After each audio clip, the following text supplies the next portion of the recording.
பரிசுத்தமுள்ள நல்ல ஆண்டவரே, இந்த மாலை வேளைக்காய் ஸ்தோத்திரம். உம்முடைய கிருபையினாலே நாங்கள் நிற்பதும் நிர்மூலமாகாது இருப்பதும் உமது சுத்த கிருபை. அந்த கிருபைக்காக நாங்கள் நன்றி செலுத்துகிறோம். வாய்களை திறந்து நன்றி செலுத்துவோம். We thank God for His grace, for His mercy, for we are here purely by His mercy and grace extended unto us. ஆண்டவரே, உம்முடைய கிருபைகளுக்காய் ஸ்தோத்திரம், உம்முடைய இரக்கங்களுக்காய் ஸ்தோத்திரம், உம்முடைய தயவுக்காய் ஸ்தோத்திரம். இந்த நாளில் எங்களோடு தொடர்ந்து பேசிக்கொண்டு வந்ததை போல, ஆராதனையிலும் எங்கள் வார்த்தைகள் மூலமாய் நீர் பேசினது போல எங்களுக்கு உம்முடைய சத்திய வசனத்தின் மூலமாய் தொடர்ந்து பேசும்படியா இயேசுவின் நாமத்தில் ஜெபிக்கிறோம் எங்கள் நல்ல பிதாவே, ஆமென். ஹல்லேலூயா, ஹல்லேலூயா. 10 பாகமாய் நாம் கவனித்து கொண்டு வருகிற பகுதியிலே 9வது பாகத்திற்குள்ளாக நாம் இன்றைக்கு கடந்து வந்திருக்கிறோம். Today we are on the 10-part series, but we are on the 9th part of a 10-part series this evening. Just to recap quickly what we meditated on last Friday. கடந்த வெள்ளிக்கிழமை நாம் தியானித்த 2 காரியங்கள், குறிப்பாய் மன்னிப்பை குறித்து நாம் தியானித்தோம். We meditated about forgiveness. நாம் தேவனால் மன்னிக்கப்பட்டோம். தேவன் நம்மை மன்னித்தார். God forgave us. We are forgiven by God. மன்னிக்கப்பட்ட ஜனம் மன்னிக்கிறவர்களாய் மாறணும், மன்னிக்கிற ஜனமாய் மாறணும். The forgiven people become a forgiving people, and that is what Jesus teaches us through the Lord's Prayer.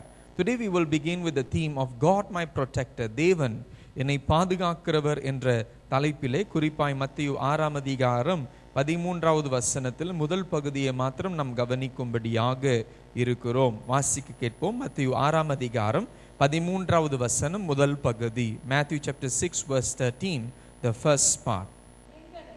எங்களை தேவனே எங்களை சோதனைக்கு உட்பட பண்ணாமல் தீமை நின்று எங்களை ரட்சித்துக் கொள்ளும். And lead us not into temptation, but deliver us from the evil one. இந்த ஜெபத்தின் பகுதி குறிப்பாய் நாம் கவனிக்கும் பொழுது எதை குறித்து சொல்லுகிறது என்றால், சோதனை அல்லது பரீட்சை என்று சொல்லக்கூடும். அதே நேரத்தில் பொல்லாங்கன், தீமை செய்கிறவன், தீமையானவன் இடத்திலிருந்து எங்களை ரட்சித்துக் கொள்ளும் என்று பார்க்கக்கூடும். சோதனை என்றால் சிந்திக்கக்கூடிய ஒரு காரியம் என்ன? what is temptation? ஒருவேளை இந்த படத்தை பார்க்கும் பொழுது சோதனைன்னா என்னன்னு தெரியும். பசியில் இருக்கிற பூனைக்கு பக்கத்தில் மீன் வச்சா இப்படி இருக்கும் சோதனை. அப்ப சோதனை என்று சொல்லும் பொழுது ஒரு அழைப்பு. Temptation is an invitation. But invitation by whom? Invitation for what? சோதனை என்று சொல்லும் பொழுது அழைப்பு. யார் அழைக்கிறார், எந்த நோக்கத்தோடு அழைக்கிறார், அதை தான் நாம் இன்றைக்கு கவனிக்கும்படியாக இருக்கிறோம். அப்ப மீண்டுமாய் மத்தேயு 6:13 முதல் பகுதியை வாசிக்கும் பொழுது அங்கே வேதம் சொல்லுகிறது, and lead us not into temptation but deliver us from the evil one. வாசிக்க கேட்போம். எங்களை சோதனைக்குள் உட்பட பண்ணாமல் தீமை நின்று எங்களை ரட்சித்துக் கொள்ளும். நன்றிமா. அப்ப நம்ம இதில் பார்க்கும் பொழுது சோதனை என்ற வார்த்தை, சோதனை என்ற வார்த்தை அங்கு பயன்படுத்தப்படுகிறது. The word temptation, the actual word in the Greek is perazin என்று சொல்லுகிற வார்த்தை. அந்த வார்த்தையை 2 வகையாக நாம் மொழிபெயர்க்க கூடும். The word can be translated or can mean 2 different things. The word could mean tempt, the word could also mean test. அது சோதனை என்ற வார்த்தையாய் காணக்கூடும். அதே நேரத்தில் பரீட்சை என்ற வார்த்தையாய் கூட அந்த வசனம், அந்த வார்த்தை அது காணக்கூடியதா இருக்கிறது. அப்ப சோதனை என்று சொல்லும் பொழுது நம்முடைய புரிந்துணர்வுக்கு விளக்கத்தை நான் கொடுக்கிறேன். I give you the illustration or explanation for our own understanding. The purpose of tempt is different from the purpose of test. சோதனை தமிழ்ல நாம் கொஞ்சம் வித்தியாசப்படுத்தி கவனிப்போம். சோதனை என்ற வார்த்தை ஆங்கிலத்தில் டெம்ப்ட் என்று போடப்பட்டிருக்கிறது. டெஸ்ட் என்ற வார்த்தை தமிழ்லையும் சில பகுதிகளிலே சோதனை என்று, சோதித்தார் என்று சொல்லப்படுகிறது. ஆனால் நம்முடைய புரிந்துணர்வுக்கு இன்றைக்கு பரீட்சை என்று சொல்லக்கூடும். இல்லை சோதனை என்று சொல்லும் பொழுது குறிப்பாய் டெஸ்ட் என்ற காரியத்தை சில காரியங்கள் சில நேரங்களில் சொல்லக்கூடும். அப்ப சோதனை என்று சொல்லும் பொழுது அதோடைய நோக்கம் பாவம். The purpose of temptation in that sense is sin, but the purpose of test is righteousness. You can read James chapter 1 verse 3 and 12 later. So what is the difference here is, all right, sorry, something went wrong somewhere.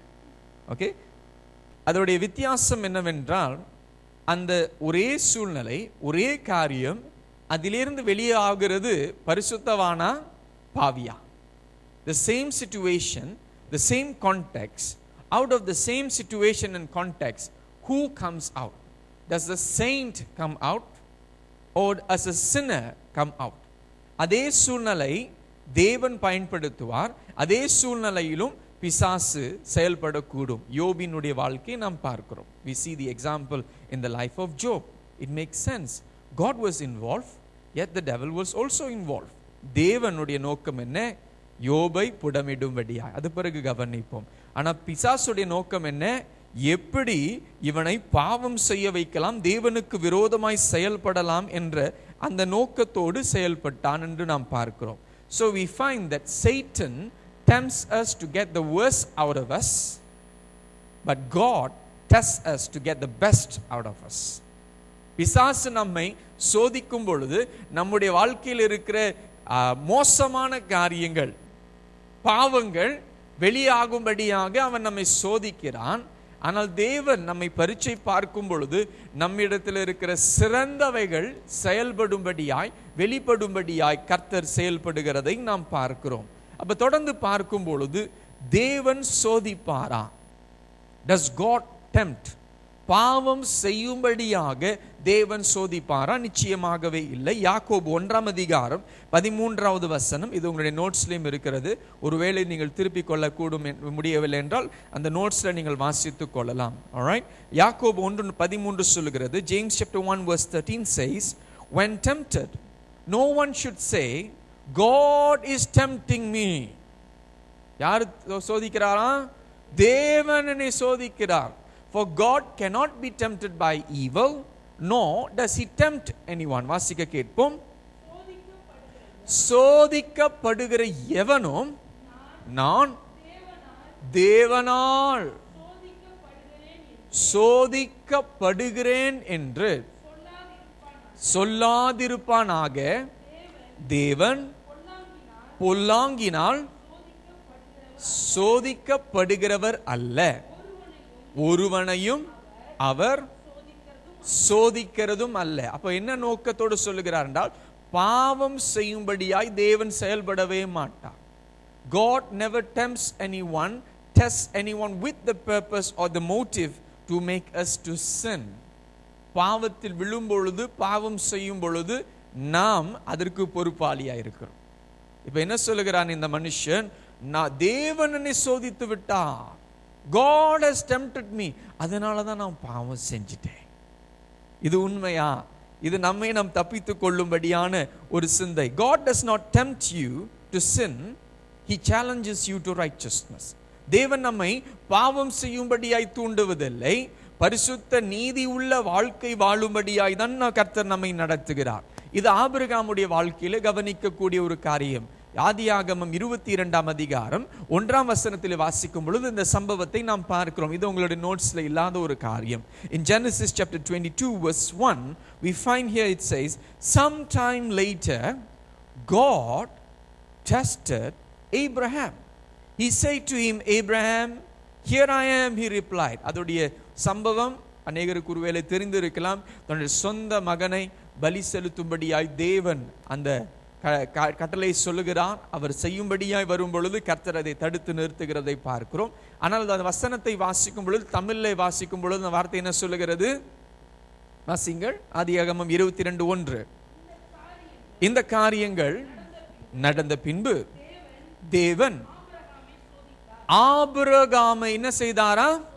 அதோடைய சரியான மொழிபெயர்ப்பு பரீட்சை பார்த்தார் என்று சொல்லக்கூடும். So the right translation in Tamil should say God tested, but it seems to imply that God tempted. It was never intended for that. அப்ப இந்த சூழ்நிலையிலே தேவன் சோதித்து பார்த்ததை நான் பார்க்கிறோம். யோபு 1:12 பார்க்கும் பொழுது அதே விதமான ஒரு சூழ்நிலையை பார்க்கிறோம். We find another form of test in the life of Job. தேவனுக்கும் பிசாசுக்கும் இடையிலே சில பேச்சு வார்த்தை நடந்த பிறகு யோபு 1:12 தேவன் அனுமதி கொடுக்கிறார். The Lord gives permission. He says to Satan, the Lord said to Satan, very well then, everything he has in your power is in your power, but on the man himself do not lay a finger. வாசிங்க. நோக்கி இதோ அவனுக்கு உண்டானவைகள் எல்லாம் உன் கையில் இருக்கிறது, அவன் மேல் மாத்திரம் உன் கையை நீட்டாது. Do not lay your hands on him, but I give you permission. அப்ப இங்க தேவன் செய்வது என்ன? பரீட்சை. பிசாசு செய்வது என்ன? சோதனை. What the Lord is doing is testing. What the evil one is doing is tempting. நோக்கங்கள் வேறே, சூழ்நிலை ஒன்று. The same situation, but the motives and the intentions are varied. It is going in different tangents and different direction. For Job, he realizes, இதை உணர்ந்து யோபு சொல்லுகிறார். யோபு 23:10 அவர் சொல்லுகிற ஒரு காரியத்தை நாம் கவனிக்கிறோம். He realizes that it is a situation where God is also testing him. யோபு 23:10 வாசிக்கும் பொழுது, but he knows the way that I take. When he has tried me, I shall come forth as gold. வாசியுங்கள். ஆனாலும் நான் போகும் வழியை அவர் அறிவார், அவர் என்னை சோதித்த பின் நான் பொன்னாக விளங்குவேன் என்று சொல்கிறார். யோபினுடைய சூழ்நிலையிலே நடக்கிற காரியங்கள், அநேக காரியங்கள் அவருக்கு தெரியாது. He does not understand everything that is happening, but he says God is testing me. This test is from the Lord, but what is the outcome of the test is God is going to make me pure gold. என்னை பரிசுத்தமான சுத்தமான பொன்னாய் தேவன் உருவாக்கும்படியாய் இந்த காரியங்கள் என்னுடைய வாழ்க்கையிலே செய்து கொண்டிருக்கிறார். இயேசு சோதித்தாரா? Did Jesus test people? There was one incident we can refer to in John chapter 6 verse 5 and 6. யோவான் 6ஆம் அதிகாரம் 5வது வசனம் 6வது வசனத்திலே இதன் உதாரணத்தை நாம் பார்க்கிறோம். When Jesus looked up and saw a great crowd coming towards him, he said to Philip, where shall we buy bread for these people to eat? He asked this only to test him, for he already had in mind what he was going to do. இயேசு ஒரு கேள்வியை கேட்கிறார். வாசிப்போம் 5வது வசனம். இயேசு தம்முடைய கண்களை ஏறெடுத்து திரளான ஜனங்கள் தம்மிடத்தில் வருகிறதை கண்டு பிலிப்போவை நோக்கி, இவர்கள் சாப்பிடத்தக்கதாக அப்பங்களை எங்கே கொள்ளலாம் என்று கேட்டார். தாம் செய்ய போகிறதை அறிந்திருந்தும் அவனை சோதிக்கும்படி இப்படி கேட்டார். இயேசு கேட்கிற கேள்வி என்ன நோக்கத்தோடு கேட்டார்? அவனை டெஸ்ட் பண்றதுக்கு, அவனை பரீட்சை பார்ப்பதற்கு. தேவன் இயேசுவுக்கு என்ன செய்ய போகிறார் என்று தெரிந்தும் அந்த கேள்வியை கேட்கிறதை பார்க்கிறோம். He already knew what he was going to do, but yes, he puts this question forth and Philip's unbelief comes out. பிலிப்புக்குள்ள இருக்கிற அவிசுவாசம், சந்தேகம் அங்கே வெளிப்பட்டதை நாம் பார்க்கிறோம். அப்ப தேவன் நம்மை பரீட்சை பார்க்க கூடும். God may test us. ஆனால் இந்த பரீட்சையிலே எப்படி நாம் செயல்படுகிறோம், எப்படி கடந்து வருகிறோம். அதே நேரத்தில் பிசாசும் நம்மை சோதிக்க கூடும். இதுதான் பிசாசுனுடைய முழு நேரம் வேலை. Alright, this is the full time job of the evil one, of the devil. His work is to do this. He's got nothing else to do in that sense. அவன் பார்ட் டைம்ல செஞ்சு கொள்ளல. ஆனா அநேகர் பார்ட் டைம் கிறிஸ்டியன்ஸா இருக்கிறோம். பகுதி நேரம் கிறிஸ்தவர்கள், பகுதி நேரம் விசுவாசி. ஆனால் பிசாசு முழு நேரம் பிசாசாக, முழு நேர சோதனைக்காரனாய் செயல்பட்டு கொண்டிருக்கிறான். இது மத்தேயு 4ஆம் அதிகாரம் 3ஆம் வசனத்தில் இயேசுவினுடைய சோதனையின் சம்பவத்தில் பிசாசை குறித்து சொல்லப்படுகிற அந்த வார்த்தையை கவனிக்கும் பொழுது, when we find in Matthew chapter 4 the incident where Jesus' temptations was spoken of, we find the evil one is referred to with this particular term. He says the tempter came to him and said, if you are the son of God, tell these stones to become bread. வாசிங்கள். அப்பொழுது என்ன காரன்? சொந்தக்காரன் ஆயிட்டான். சில பேருக்கு சோதனைக்காரன், அநேகருக்கு சொந்தக்காரன். பக்கத்திலே இருக்கிறான், சொந்தத்திலே இருந்து நமக்கு சோதனை கொடுத்துக்கிட்டே இருக்கிறான். ஆனா அவனுடைய வேலை என்ன? சோதனை, சோதிப்பது. His intention is to tempt. அவனுடைய சோதனையின் நோக்கம் என்ன? பாவம். What is the intention of that temptation is sin, that we will sin against God and His word.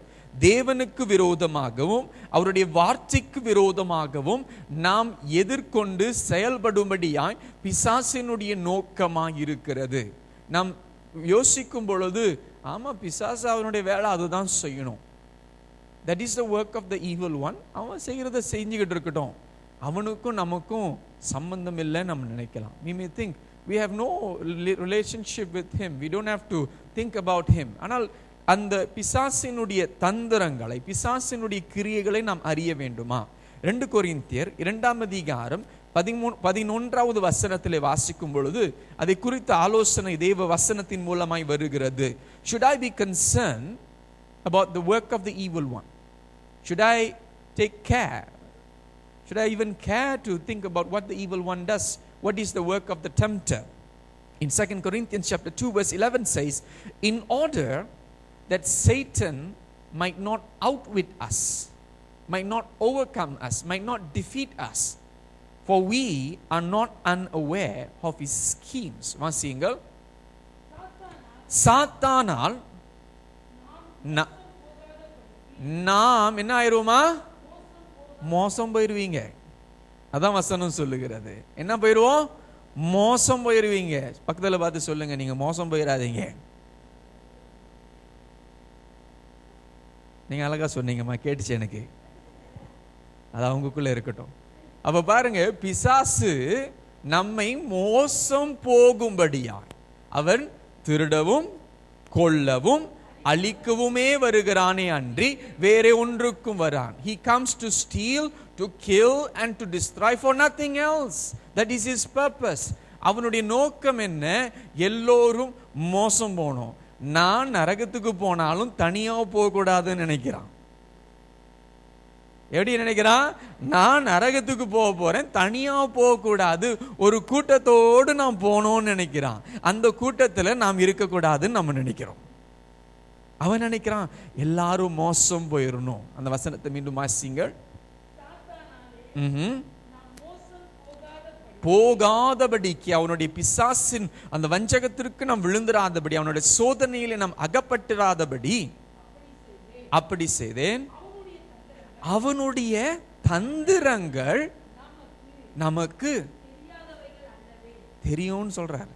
அப்பனா தெரியாதவைகள் அல்லவே என்று சொல்லும் பொழுது அவன் நமக்கு தெரியும்ல. பிசாசினுடைய தந்திரங்கள் தெரியுமா தெரியாதா? தெரியும், ஆனா தெரியாது. தெரியும், கொஞ்சம் கொஞ்சம் தெரியும், ஆனா முழுமையா தெரியுமா? Do we know the schemes of the evil one? How he does, what he does, and what is his motive? We know now. அவனுடைய நோக்கம் என்னன்னு நமக்கு தெரியும். பாவம் செய்யணும், எல்லாரும் அவங்க கூட அங்க வரணும்னு நினைக்கிறான்.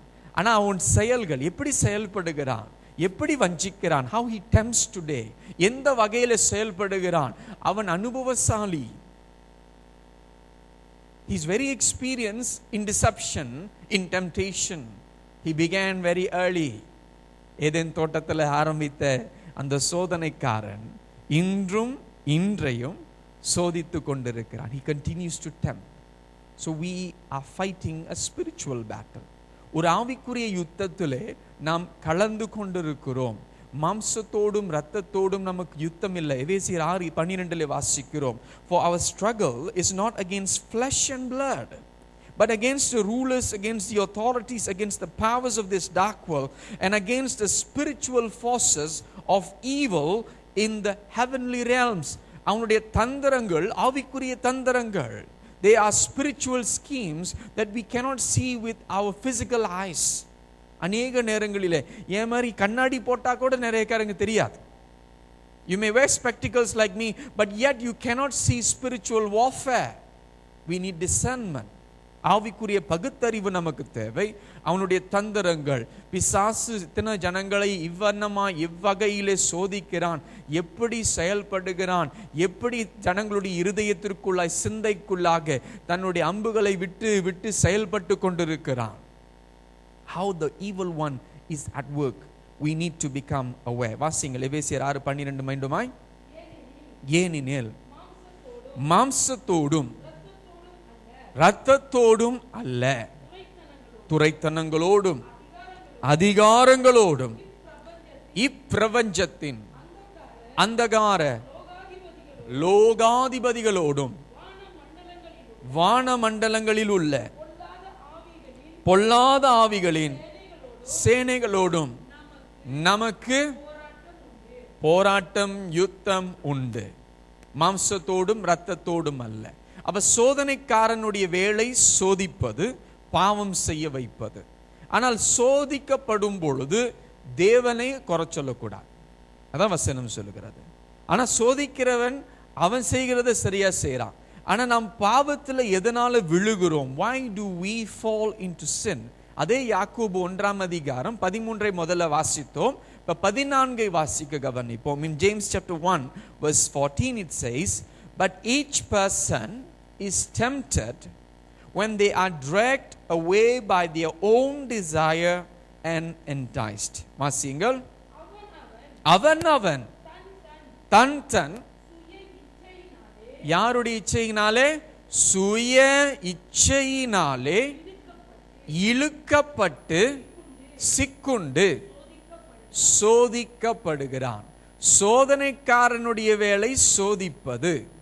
ஆனால் அந்த சோதனைக்குள் மாட்டிக்கொள்ளுகிற காரணம் என்ன? நமக்குள்ளே பாவ சுவாபம் உண்டு.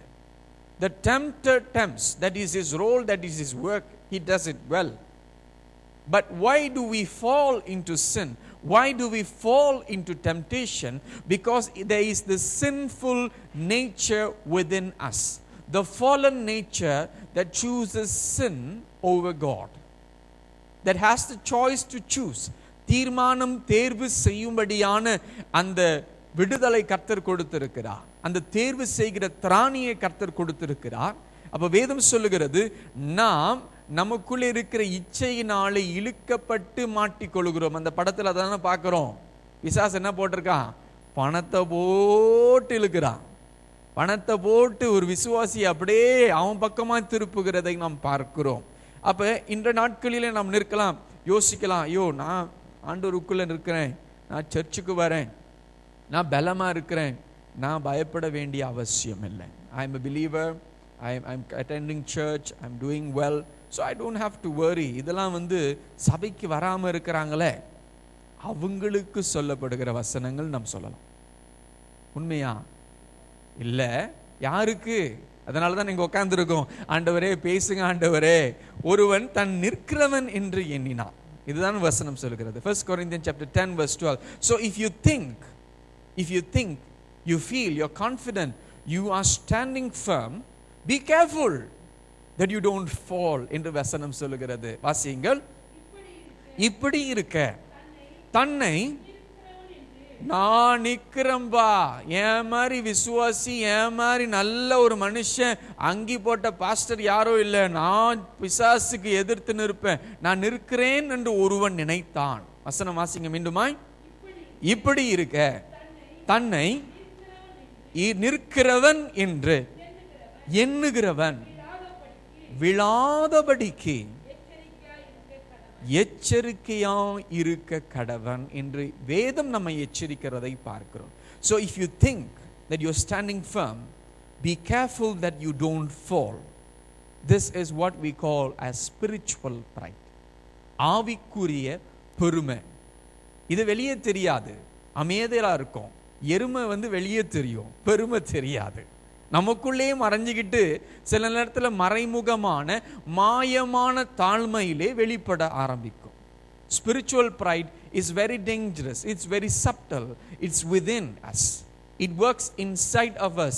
It comes out in a form of false humility. It even deceives us. மற்றவர்களை ஏமாற்றும், நம்மையே ஏமாற்றும். நமக்குள்ளே ஒரு தன்னம்பிக்கை வந்துவிடும். We start to rely upon ourselves and say, I am very good, I am doing well, I am doing fine. ஆனால் பெருமை, ஆங்கிலத்தில் நீதிமொழிகள் 16:18 சொல்லுகிறது, Proverbs chapter 16 verse 18 says, pride goes before destruction and a haughty spirit, a proud spirit before a fall. வாசிங்கள். அழிவுக்கு முன்னானது அகந்தை. வாசிங்க. விழுதலுக்கு முன்னானது மனமேட்டிமை. அப்ப நான் நிற்கிறேன், எனக்குள் பாவ சுவாபமே இல்லை, நான் நல்லா இருக்கிறேன் என்று சொல்லும் பொழுது, தன் சுய நம்பிக்கையோடு வாழும் பொழுது, when we are self sufficient, we think I am strong enough, I am powerful enough, very dangerous. ரொம்ப ஆபத்தான ஒரு சூழ்நிலை, ரொம்ப பயங்கரமான ஒரு வஞ்சனை என்று சொல்லக்கூடும். It is a very very clear form of deception. We need God. நமக்கு தேவ உதவி, தேவ பேலன் தேவை. தேவனை சார்ந்திருக்க வேண்டும். We need to rely upon God. பிசாசு எப்படி சில சூழ்நிலையில் வஞ்சிப்பான்னா, நம்மள நல்லா இருக்கிற மாதிரி, நல்ல உற்சாகமா இருக்கிற மாதிரி நமக்கு ஒரு ஃபீலிங் கொடுப்பான். நல்லா இருக்கப்பா, நீ ஆசீர்வாதமா இருக்க, நீ நல்ல பலனா இருக்க. ஒரு ஊழியக்காரர் சொன்ன ஒரு உதாரணம், அவர் பிசாசு ஓட்டின ஊழியத்தை செய்த பிறகு அந்த விடுதலை ஆக்கப்பட்ட சகோதரி, அவங்க அந்த விடுதலை ஆக்கப்பட்ட பிறகு அவங்க சொன்னாங்களாம், பாஸ்டர், பிசாசு உங்களை பார்த்து பயப்படுறான் pastor அப்படின்னுச்சான். So after a deliverance ministry, this lady who was delivered came up to this pastor and said, Pastor, the devil fears you, அவருக்குள்ள ஒரு சின்ன ஒரு விதை, என்ன விதை? பெருமை என்ற விதை வர ஆரம்பிச்சிருச்சு. நமக்கே பிசாசு பயப்படுறான், ரே என்னாலே இது நம்மள பார்த்து பயப்படுறான், அப்பா பெரிய ஆள் ஆயிட்டோம்ல அப்படின்னு நினைச்ச ஒரு பெருமை வந்துருச்சு. There was a form of pride that grew up within him and he became very proud. Along the way, after some years, he realized that it was a deception. அது ஒரு வஞ்சனை, வஞ்சிக்கிற செயல் என்று அவர் அநேக நாட்களுக்கு உணரப்பட்டார். அப்ப பெருமைக்கு நாம் இடம் கொடுத்துறவே கூடாது. அப்ப சோதனையிலே இருந்து நாம் மேற்கொள்ள என்ன செய்ய வேண்டும்? What do I do to overcome temptation? And this is in the words of Jesus himself. இயேசுவாக கொடுக்கிற ஆலோசனை மத்தேயு 26:41 நாம் வாசிக்கிற காரியம். Matthew chapter 26 verse 41. Watch and pray so that you will not fall into temptation. The spirit is willing, but the flesh is weak. வாசியுங்கள். நீங்கள் சோதனைக்கு உட்படாதபடிக்கு விழித்திருந்து ஜெபம் பண்ணுங்கள். ஆவி உற்சாகம் உள்ளதுதான், மாம்சமோ பலவீனம் உள்ளது. இன்றைக்கு சோதனை நாட்கள் வரும் பொழுது, சோதனையின் சூழ்நிலை வரும் பொழுது, சோதனை வருவதற்கு முன்பே நாம் என்ன செய்ய வேண்டும்? Temptation is real. உங்களுக்கு இருக்கிற சோதனை இன்னொரு நபருக்கு சோதனையா இல்லாமல் இருக்கலாம். Alright? The temptation that is a temptation for you may not be the same temptation that is a temptation for the other person. ஒரு நபருக்கு முன்பாக நீங்க பீர் பாட்டில் வச்சீங்கன்னா சில பேரோட கை கால்லாம் ஆட ஆரம்பிச்சிடும், ஐயோ முடியலையே. ஆனா சிலர் இடத்துக்கு முன்பாக வைத்தா ஒண்ணுமே ஃபீல் பண்ணவே பண்ணாது, ஒரு ஃபீலிங்கே வராது. சில பேருக்கு சிகரெட் போக வாட வந்துருச்சுன்னா முடியாது, அதை அடிக்கணும், ஒரு இச்சை வந்துடும், ஒரு ஆசை வந்துடும். ஆனா மற்றவர்களுக்கு ஐயோ அப்படின்னு நினைப்பாங்க. அவனை மாதிரி நான் இல்லைன்னு சொல்லக்கூடாது, அவர்களை போல நான் பெட்டரா இருக்கிறேன்னு நம்ம நினைக்கவே கூடாது. நம்முடைய சோதனை, நம்முடைய பலவீனங்கள் நமக்கு தெரியும், தேவனுக்கு தெரியும், பிசாசுக்கும் தெரியும். Our weaknesses, we know our weaknesses, God knows our weaknesses, and the evil one knows also our weaknesses, our weak points, our temptation points. What do? Is we need to pray. நாம் ஜெபிக்க வேண்டும். ஜெபிக்க வேண்டும் என்று சொல்லும் பொழுது என்ன சொல்கிறோம் என்றால், தேவனை சார்ந்து கொள்ள வேண்டும். When I say we must pray, when Jesus says pray that you will not fall into temptation, you are saying, Lord God, I am praying because I need you, I am dependent on you, I need your strength, I need your grace, I need your mercy, I need your help, I need your power. உம்முடைய வல்லமை, உம்முடைய உதவி, உம்முடைய கிருபை, உம்முடைய தயவு, உம்முடைய இரக்கம் எனக்கு தேவை. ஆண்டவரே, இந்த சோதனைக்குள் நான் உட்படாமல் என்னை ரட்சித்துக் கொள்வது நீர்தான் ஆண்டவரே, என்னை காப்பாற்றும் என்று சொல்லுகிறோம். இந்த சூழ்நிலை ஒரு குறிப்பிட்ட சூழ்நிலை இயேசுவினுடைய சீஷர்களுடைய வாழ்க்கையிலே லூக்கா 22 அதிகாரம் 31வது வசனம் 32வது வசனத்தில் இந்த சம்பவத்தை நாம் வாசிக்கிறோம். In Luke chapter 22 verses 31 and 32, we find this incident happening in the life of the group of disciples that Jesus had.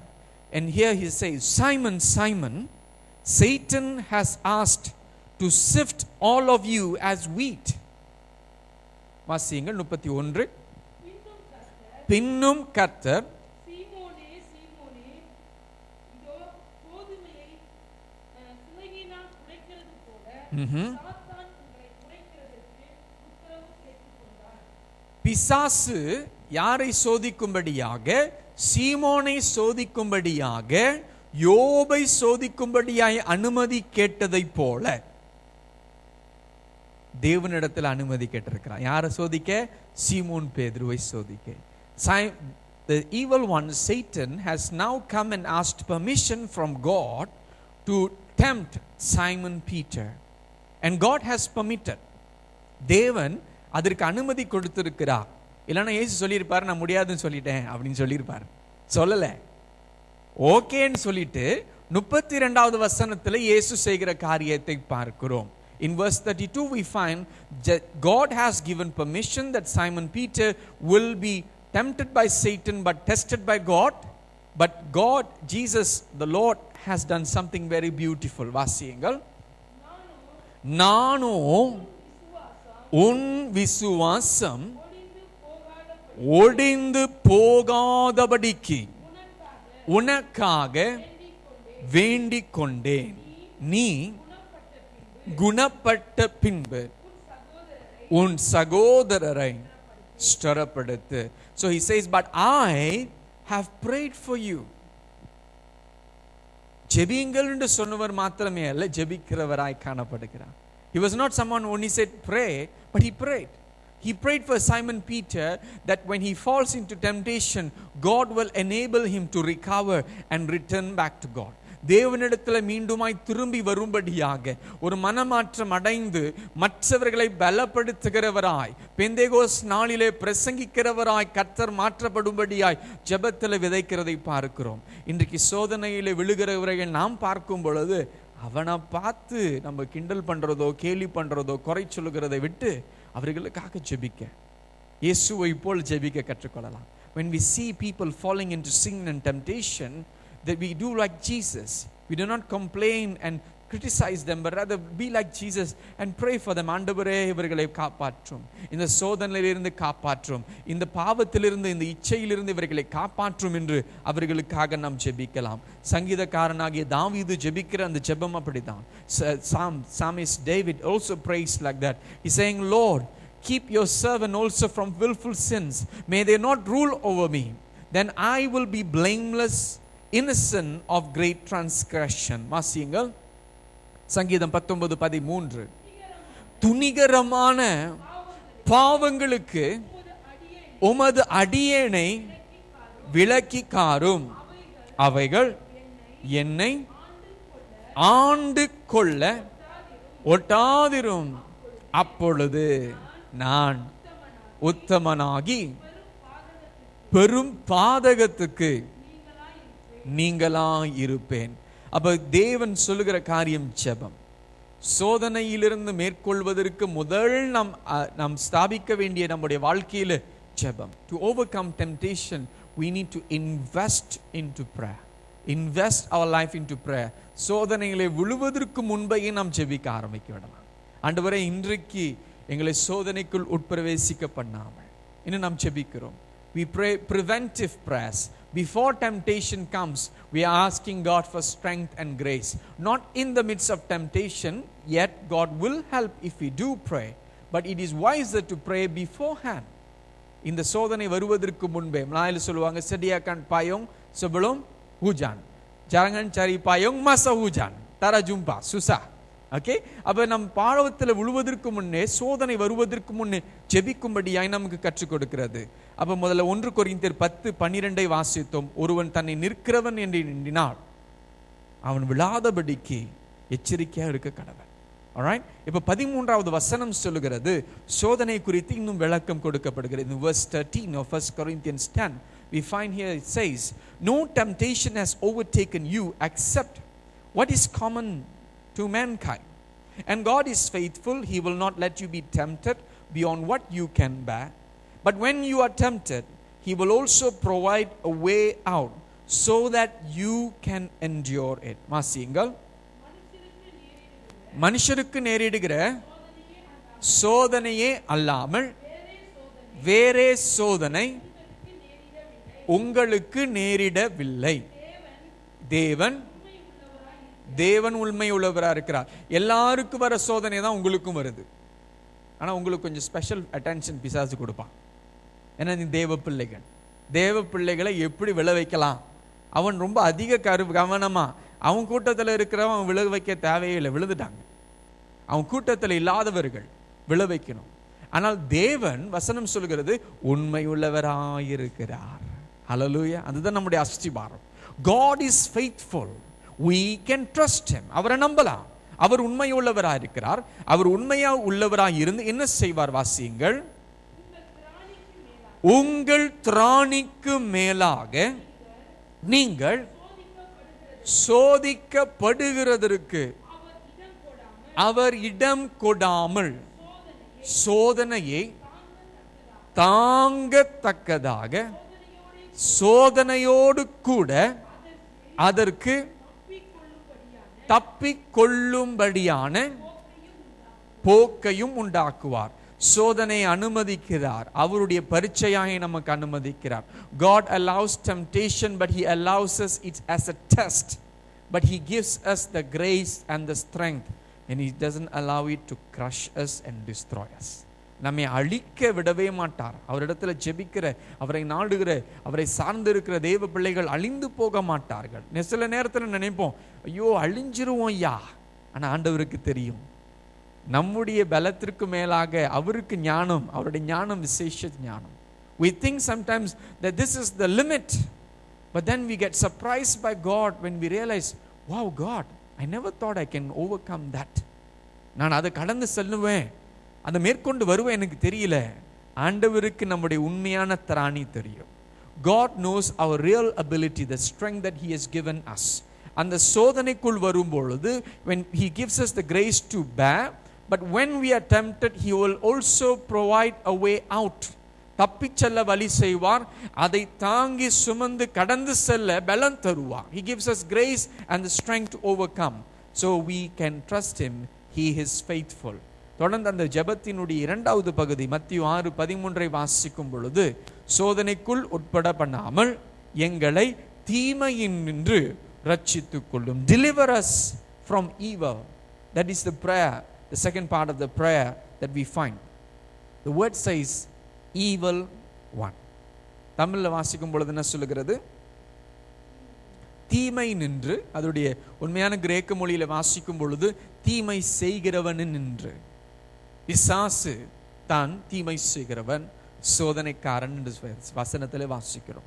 The devil is the tempter, the devil is the evil one that is referred in scripture. So what is this devil and who is he and what does he do? In 1 John chapter 5 verse 19, 1 யோவான் 5ஆம் அதிகாரம் 19வது வசனத்தில் வாசிக்கும் பொழுது, அவனுடைய செயல்கள் எந்த வகையிலே எந்த நாட்டிலே மாத்திரம் செயல்படுகிறது என்று பார்க்கிறோம். In 1 John chapter 5 verse 19 we find the authority or the power of the evil one, the rule of the evil one. Is it in particular countries, specific places, specific locations? வாசியுங்கள். The whole world is under the control of the evil one. வாசிங்கம்மா. என்றும் பொல்லாங்குக்குள் கிடக்கிறது என்றும் அறிந்திருக்கிறோம். இன்னைக்கு அநேகர் கேள்வி கேட்கிறாங்க, ஏன் அவ்வளவு தீமை நடக்குது, ஏன் இவ்வளவு பாவம் நடக்குது, ஏன் இவ்வளவு அநியாயம் நடக்குது, ஏன் இவ்வளவு மோசம் நடக்குது. Many of us ask this question, why do we find so much of sin and suffering, so much of trouble and problems everywhere you go? இதுதான் அர்த்தம். பொல்லாங்கனுக்குள் கடக்கிற உலகம் அழிவுக்குள்ளாக அவன் கடந்து செல்கிறான். நான் ஒன்றி அழிந்த கூடாது. நண்டு கதை தெரியும்ல, அதுதான் நண்டு கதை. நான் ஒண்டியா உழுவக்கூடாது, எல்லாம் சேர்ந்து உழுவுமா? அதுதான் பிசாசு செய்றான். பொல்லாங்கனுக்குள் கடக்கிற இந்த உலகம் பிசாசானவன் எப்படி அழிக்கலாம் என்று வகை தேடிக்கொண்டிருக்கிறான். 1 பேதுரு 5ஆம் அதிகாரம் 8வது வசனம் 9வது வசனத்தில் சொல்லும் பொழுது இந்த பிசாசனுடைய சுவாபத்தை குறித்து வேதம் சொல்லுகிறது. வாசியுங்கள். 1 Peter chapter 5 verse 8 and 9. Be self-controlled and alert. Your enemy the devil prowls around like a roaring lion, looking for someone to devour. Resist him, standing firm in the faith. வாசியுங்கள். இருங்கள், விழித்திருங்கள், ஏனெனில் உங்கள் எதிராளியாகிய பிசாசானவன் எப்படி கர்ச்சிக்கிற சிங்கம் போல் எவனை விழுங்கலாமோ என்று வகை தேடி சுற்றி திரிகிறான். நம்ம முழிச்சிருக்கிறோமோ தூங்குறோமோ, பிசாசானவன் விழித்திருந்து கர்ச்சிக்கும் சிங்கத்தை போல எவனை விழுங்கலாம் என்று சுற்றி திரிகிறான் என்று வேதம் சொல்லுகிறது. இதுதான் பிசாசினுடைய கிரிகள், பிசாசினுடைய செயல். அவன் தனியாய் செயல்படவில்லை, அவனும் விழுந்த தூதர்களோடு அவன் செயல்பட்டு கொண்டிருக்கிறான்.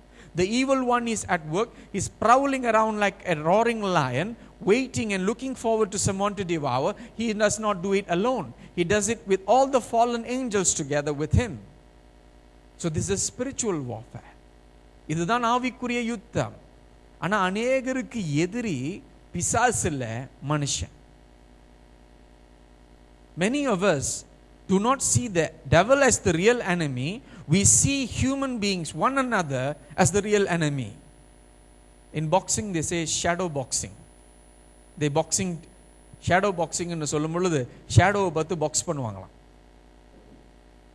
நமக்கிட்டே சண்டை போட்டுக்கிறோம், மனுஷங்கிட்டே சண்டை போட்டுறோம். உண்மையான எதிரி யார்? வேதம் சொல்லுகிறது பிசாசு.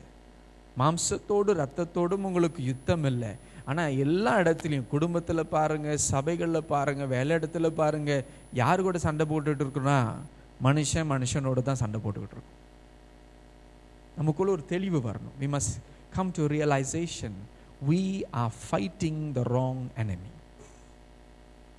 தவறுதலான ஒரு எதிரியோடு நாம் சண்டை போட்டுக்கிட்டு இருக்கிறோம். உண்மையான எதிரி சந்தோஷமா இருக்கிறான். சில சூழ்நிலையில் பார்த்துருப்போம், சின்ன பிள்ளைங்கள இல்லை பெரிய ஆள் கூட செய்வாங்க, கிள்ளி விட்டு சும்மா இருப்பாங்க.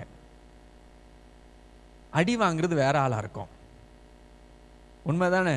வாங்கியிருக்கீங்களா அந்த மாதிரி அடி? சிரிக்கிறவங்க ஒரு வேளை வாங்கியிருப்பீங்க அந்த அடி, இல்லை நீங்கள் செஞ்சவங்களா இருப்பீங்க, ஏதாவது ஒரு இதில் சூழ்நிலையில் மாட்டியிருப்பீங்க.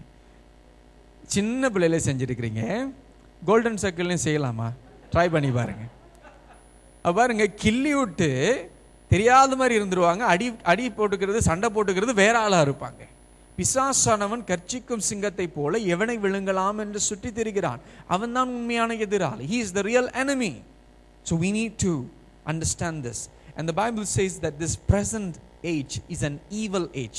கலாத்தியர் 1:4 வாசிக்கும் பொழுது வாசிக்கிறேன், who gave himself for our sins to rescue us from the present evil age. வாசிங்கள்.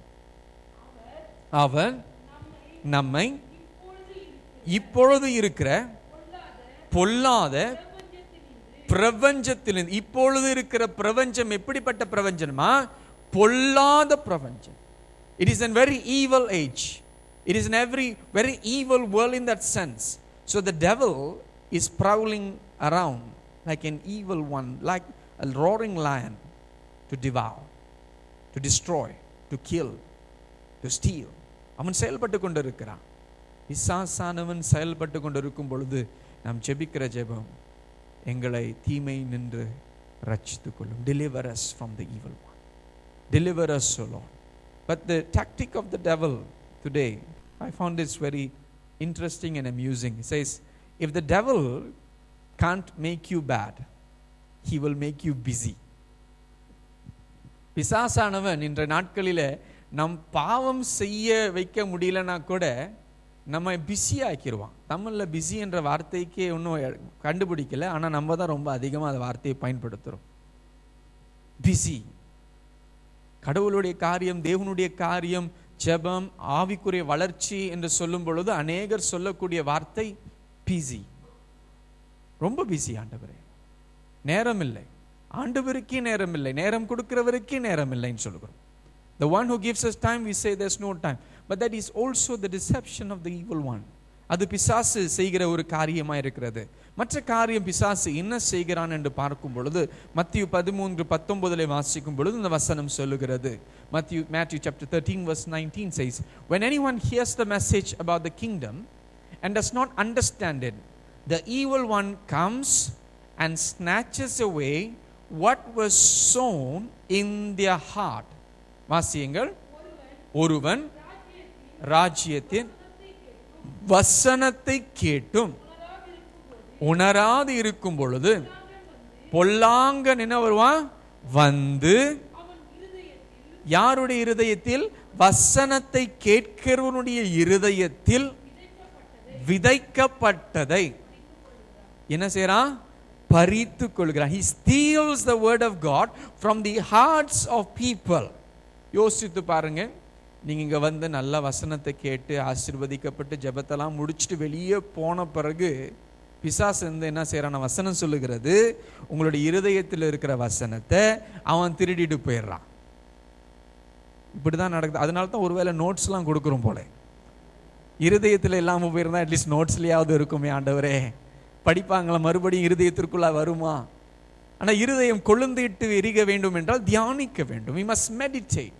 அது கொழுந்து விட்டு எரிந்தா பிசாசு வந்து எடுக்கும் பொழுது ஐயோ எரிஞ்சிரும், அப்போ முடியாது, டச் பண்ண முடியாதப்பா, தொட முடியாது. கர்த்தருடைய வார்த்தை நமக்குள் ஏற்றுக்கொள்ள the way we receive the word of God.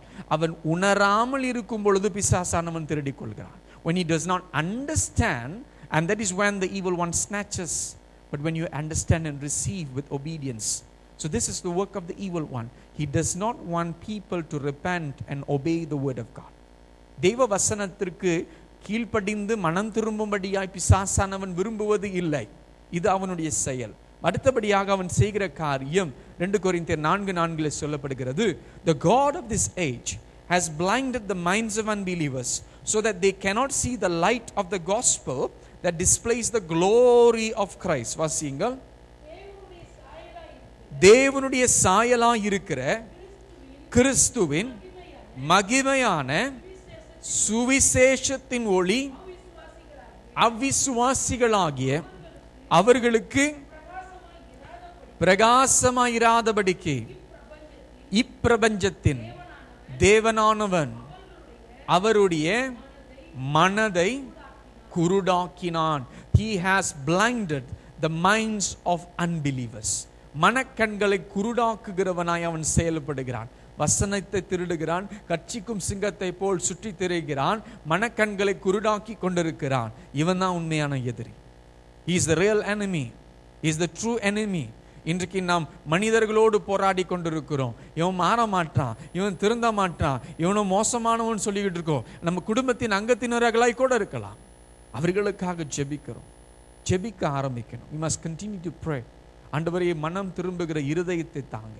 பிசாசின் தீமையான திட்டங்களிலிருந்து இவர்களை காத்துக்கொள்ளுங்க. தீமை நின்று ரட்சித்துக் கொள்ளும், தீமை நின்று ரட்சித்துக் கொள்ளும். தீமையிலிருந்து விடுவிக்கும் ஆண்டவரே. தீமை செய்கிறவனிடத்திலிருந்து எங்களை காப்பாற்றும். எங்களை மாற்றமில்லை, உலகத்தில் இருக்கிற எல்லாரையும் காப்பாற்றும். Deliver not only us but deliver everyone who is under the power of the evil one. That is the prayer of deliverance from the evil one. He says here, spiritual blindness is far worse than physical blindness. குருடராய் இருக்கிறது சொல்லும் பொழுது சொல்லுவாங்க, சரீர பிரகாரமாய் குருடராய் இருக்கிறது சாதாரணம். ஆனால் ஆவிக்குரிய குருடர்களாக இருக்கிறது ரொம்ப மோசம். ஆனால் நாம் குருடராக இருக்கிறோன்னு தெரியாமல் இருக்கிற ஒரு சூழ்நிலை. Spiritual blindness is something that we don't even realize. So what do I do? Do I pray? Yes, we pray. But we also need to learn to resist. யாக்கோபு 4ஆம் அதிகாரம் 7வது வசனம் சொல்லுகிறது, ஆங்கிலத்தில் வாசிக்கிறேன். Submit yourselves then to God. Resist the devil and he will flee from you. வாசியுங்கள். ஆகையால் தேவனுக்கு கீழ்ப்படிந்திருங்கள், பிசாசுக்கு எதிர்த்து நில்லுங்கள். முதல் பகுதி வசனம் என்ன சொல்கிறது? தேவனுக்கு கீழ்ப்படிந்திருங்கள். Submit to God first. இரண்டாவது தான் பிசாசுக்கு எதிர்த்து நில்லுங்கள். அப்ப முதல் பகுதியை சரியாக செய்ய வேண்டும். We must do the first part right. சரியான முறையில் செய்ய வேண்டும். அதான் இயேசு சொல்கிறார், சோதனைக்குள் உட்பிரவேசிக்கப்படாமல் ஜெபிங்க, ஜெபிங்க. Pray that you will not fall into temptation. அப்ப ஜெபிக்கணும், ஆண்டவரிடத்தில் சார்ந்து கொள்ளணும். ஆண்டவரே, நான் உன்னை சார்ந்து கொள்கிறேன், ஆண்டவரே உன்னுடைய பலன் எனக்கு வேண்டும். ஆனால் இரண்டாவது நம்ம என்ன செய்ய வேண்டும்? தீமைக்கு நின்று பிசாசின் இடத்திலிருந்து நாம் அவன் தொடாதபடிக்கு அவனை நாம் உதறி எதிர்த்து நிற்கணும். அவன் உதறி தள்ளணும். ஆண்டவரே, இந்த பிசாசினுடைய கிரியைகள், பிசாசினுடைய செயல்கள் இருந்து என்னை காப்பாற்றும்படியாக அவனுக்கு எதிர்த்து நிற்கிற எனக்கு பலன் தாங்க. வாசிங்க மீண்டுமாக. ஆகையால் தேவனுக்கு கீழ்ப்படிந்திருங்கள், பிசாசுக்கு எதிர்த்து நில்லுங்கள். அப்பொழுது அவன் உங்களை விட்டு என்ன செய்வான்? ஓடி போவான். இயேசுவினுடைய சோதனையிலே நாம் பார்த்த காரியம் இதுதான். பிசாசு இயேசுவை சோதிக்க வருகிறான். 3 முறை சோதித்து இயேசு வசனத்தை சொன்ன பிறகு கொஞ்ச நாட்களுக்கு அவரை விட்டு போனதை பார்த்தோம். He departed for some time. He departed from Jesus after the temptation.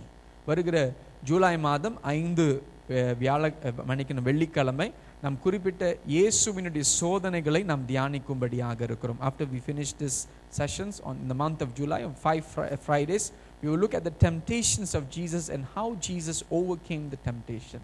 So we find in the conclusion, the way Jesus overcame was he resisted. He submitted to God, he resisted the devil, and the devil fled from him. பிசாசுக்கு எதிர்த்து நின்றார், தேவனுக்கு கீழ்ப்படிந்திருந்தார், பரிசுத்த ஆவியானுடைய சத்தத்திற்கு கேட்டுக்கொண்டே இருந்தார். பிசாசு அவரை விட்டு நீங்கி போனதை நாம் பார்க்கிறோம். யோவான் 17:15 இயேசு ஜெபிக்கிற ஜெபம். In John chapter 17 verse 15, Jesus prays this prayer. He says to them, my prayer is not that you take them out of this world, but that you protect them from the evil one. இயேசு ஜெபிக்கிற ஜெபம் பாதுகாப்பின் ஜெபத்திற்காய் ஜெபிக்கிறார். வாசியுங்கள். நீர் அவர்களை உலகத்திலிருந்து எடுத்துக்கொள்ளும்படி நான் வேண்டிக் கொள்ளாமல், நீர் அவர்களை தீமை நின்று காக்கும்படி வேண்டிக் கொள்கிறேன் என்று சொல்லுகிறதை நாம் பார்க்கிறோம். In Psalm 141, இது குறிப்பு நீங்கள் எழுதிக் கொள்ளுங்கள். நாம் முடிக்கும்படியாக முடிவு பகுதிக்குள்ளாக நாம் போகிறோம்.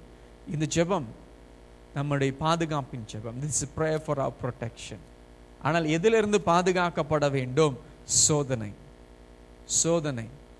தேவன் கொடுக்கிற பரீட்சையிலே நாம் தேர்ச்சி பெற வேண்டும். We must become successful in the test that God allows, but to overcome temptation to sin, பாவம் செய்யாதபடி தேவன் நம்மை காத்துக்கொள்ள வேண்டும். Deliver us, தேவனே எங்களை ரட்சியும், தீமையை செய்கிறவன் இடத்திலிருந்து எங்களை ரட்சியும் என்று நாம் ஜெபிக்கிறோம். இந்த ஜெபங்கள் நம்முடைய வாழ்க்கையை மாற்றும்படியாக நாம் வாஞ்சிப்போமாக. இப்போ இதற்கு குறித்த ஒரே ஒரு கேள்வி, one question that I just want you to discuss in your small groups quickly. How can we learn to depend on God to overcome temptation and the evil one? சோதனையை மேற்கொள்ள, பொல்லாங்கனை மேற்கொள்வதற்கு நான் எப்படி இன்னும் அதிகமாய் தேவனை சார்ந்து கொள்ள முடியும்? அது என்னுடைய சொந்த மொழிபெயர்ப்பு, தமிழில் நீங்கள் அங்கே வாசித்து கொள்ளலாம். எப்படி தேவனை சார்ந்து கொண்டு, இன்னும் அதிகமாய் சார்ந்து கொண்டு சோதனையும் பொல்லாங்கினுடைய கிரியைகளை நாம் எப்படி மேற்கொள்ளலாம்? சுருக்கமாக நீங்கள் உங்களுடைய குழுக்களிலே டிஸ்கஸ் பண்ணலாம். Okay, I can encourage you to just quickly get in your small groups wherever you are, 3 or 4 persons, just discuss this question. என்ன செய்யலாம்? நீங்கள் வீட்டுக்கு போகிறதுக்கு இன்னும் நீங்கள் கால் பண்ணி ஒருத்தர் கண்டினியூ டிஸ்கஷன் பண்ணலாம். ஒரு காலகட்டத்தில் நான் என்ன செய்வேன் என்றால், இந்த பாவம், இந்த அநியாயம் மோசம்லாம் ரொம்ப மோசமாக பிசாசுனால தானே இருக்காண்டவரே, பிசாசு மனம் திரும்பினா எல்லாம் ப்ராப்ளம் செட்டில் ஆயிரும்னு சொல்லிட்டு பிசாசு மனம் திரும்பணும்னு நான் ஜெபிக்க ஆரம்பித்தேன். ஆண்டவர் சொன்னாரே, உன்னுடைய மனம் திரும்புதலுக்காக நீ ஜெபி, அதை நான் பார்த்துக்கிறேன் அப்படின்னாரு. அப்போ பாருங்க, இன்றைக்கு நம்முடைய சொந்த மனம் திரும்புதலுக்காக நாம் ஜெபிக்க போகிறோம். உங்களுடைய சிறு குழுக்களிலே நீங்கள் ஒருத்தருக்காக கரம் பிடித்து ஜெபிக்க போகிறீங்க. I want you to just in a small groups just take time to pray for one another. Just say, God protect them. அவர்களை பாதுகாத்து கொள்ளும், இவர்களை பாதுகாத்து கொள்ளும், சோதனைக்குள் உட்பிரவேசிக்க பண்ணாமல் தீமை நின்று இவர்கள் ரட்சித்துக் கொள்ளும். Just particularly pray for the protection of one another.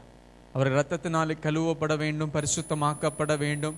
இயேசு ஜெபித்ததை போல நாம் ஒருவருக்காக ஜெபிக்க போகிறோம். The same way Jesus prayed for our protection, we want to also pray for one another's protection. நீங்க சத்தத்தை உயர்த்தி ஜெபிக்கலாம், அமைதலா ஜெபிக்கலாம், ஆனால் தேவன் கேட்கும்படியாய் ஜெபிங்க. Pray that the Lord will hear your prayers. ஊக்கமாய் ஆழமாய் ஜெபிங்க. ஒருவருடைய பாதுகாப்புக்காய் இயேசுவின் ரத்தம் அவர்கள் மேல் பூசப்பட்டு அவர்கள் பாதுகாக்கப்பட ஜெபிங்க. Pray for their protection. Pray that the blood of Jesus will be upon them to cleanse and protect them.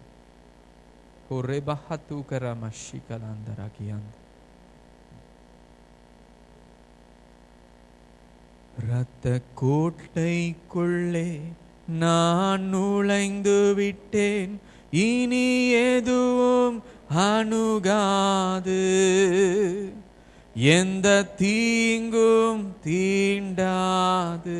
விசுவாசத்தோடு, இரத்த கோட்டைக்குள்ளே நான் நுழைந்து விட்டேன், இனி எதுவும் அணுகாது, எந்த தீங்கும் தீண்டாது.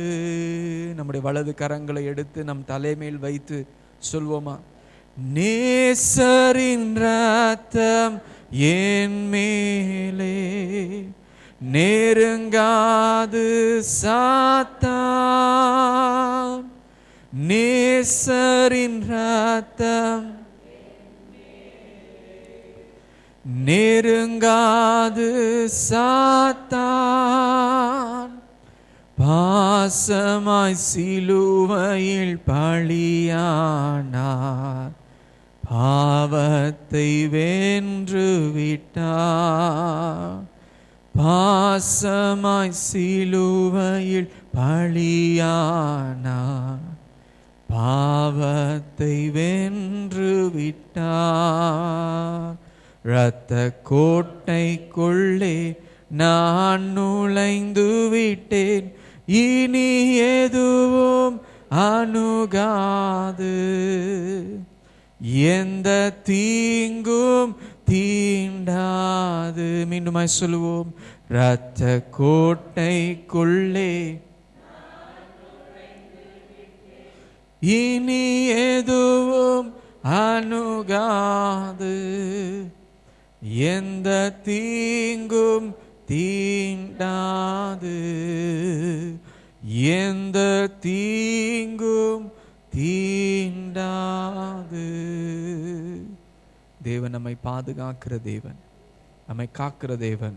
அந்த பாதுகாப்புக்காய் நாம் ஜெபித்து கொண்டிருக்கிறோம். அந்த பாதுகாப்புக்காய் நன்றி செலுத்துவோம். இந்த நேரத்தில் குறிப்பாய் நம்முடைய பாதுகாப்பு, ஆவி, ஆத்மா, சரீரம் ரட்சிப்புக்குள்ளாய் நிலைக்கணும், ரட்சிப்புக்குள்ளாய் வளரணும், இயேசு கிறிஸ்துவுக்குள் வேர்கொண்டு வளரணும். அந்த ரட்சிப்பிலே நான் நிலைக்கணும். ஆண்டவரே, எங்களை பாதுகாத்து கொள்ளும். பிசாசானவன் எங்களுடைய இருதயத்தில் இருக்கிற வசனங்களை திருடி கொள்ளாதபடி ஆண்டவரே எங்களை காத்து கொள்ளும். எங்களுடைய மனக்கண்கள் குருடாகாதபடி காத்து கொள்ளும்படியாய் ஜெபிக்கிறோம். இப்பொழுது உங்களுடைய குடும்பங்களுக்காய் ஜெபிங்க. Just pray for your families.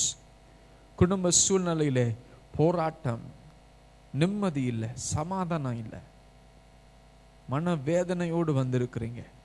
அந்த குடும்ப சூழ்நிலை மாறணும். பிசாசு அவனுடைய பிளே கிரவுண்ட் மாதிரி யூஸ் பண்ணிக்கிட்டு இருக்கிறான். கண்ணீரோடு வேதனையோடு வரீங்க, என்ன செய்யுதுன்னு தெரியலையே. இயேசுவின் ரத்தம் குடும்பத்தின் மேலும், தங்குகிற இல்லத்தின் மேலும், குடும்பத்தின் ஒவ்வொரு அங்கத்தினர்கள் மேலும் இப்பொழுது இயேசுவின் ரத்தம் பாய்ந்து பரிசுத்த ஆவியானவருடைய வல்லமை, ஆவியானவர் இங்கே உண்டோ அங்கு விடுதலை உண்டு. அந்த வார்த்தையை அனுப்பு, அந்த வார்த்தையை அனுப்பி விடுவிக்கும்படியாய் குடும்ப சூழ்நிலைகள் மாறட்டும், திருமண வாழ்க்கைகள் பலன் அடையட்டும், திருமண வாழ்க்கைகள் புதுப்பிக்கப்படட்டும். ஆண்டவரை உறவுகள் ஆண்டவரை மீண்டுமாய் புதுப்பிக்கப்படும்படியாய் ஜெபிக்கிறோம். பிசாசின் கண்ணிக்கு நாங்கள் விழுந்தராதபடி எங்கள் குடும்பங்களை காத்து கொள்ளுங்க அப்பா, காத்து கொள்ளுங்க. எங்களுடைய பிள்ளைகளை, வருங்கால சந்ததியை காத்து கொள்ளுங்க. பிசாசின் ஆண்டவரே வஞ்சகத்திற்கு அவர்கள் விழுந்து ஆண்டவரே சோர்ந்து பின்வாங்கி போயிருக்கிறார்கள். எங்களுடைய பிள்ளைகளை பாதுகாத்து கொள்ளும்படியா ஜெபிக்கிறோம். பாதுகாத்து கொள்ளுங்க. சிந்தனை இரத்தத்தினால் கழுவி சுத்திகரியும், சுத்திகரியும் ஐயா.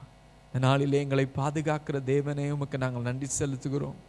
ஆண்டவரே இந்த பிரபஞ்சம் பொல்லாங்கனுக்குள் கிடைக்கிறதே ஆண்டவரே, இந்த பொல்லாத உலகமாய் இருக்கிறதே, இந்த பொல்லாத உலகத்திலிருந்து ஆண்டவரே அநேகர் ரட்சிக்கப்படாத, உம்மை அறியாத, உம்முடைய அன்பை ருசிக்காத ஜனங்கள் இருக்கிறார்கள்.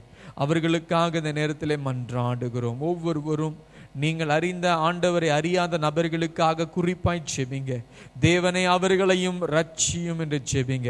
தீமை நின்று அவர்களை ரட்சியும், தீமைக்காரனிடத்திலிருந்து பொல்லாங்கினிடத்திலிருந்து அவர்களை ரட்சியும்படியாய் அவர்களுக்காய் குறிப்பாய் ஜெபிங்க. Just pray for a moment.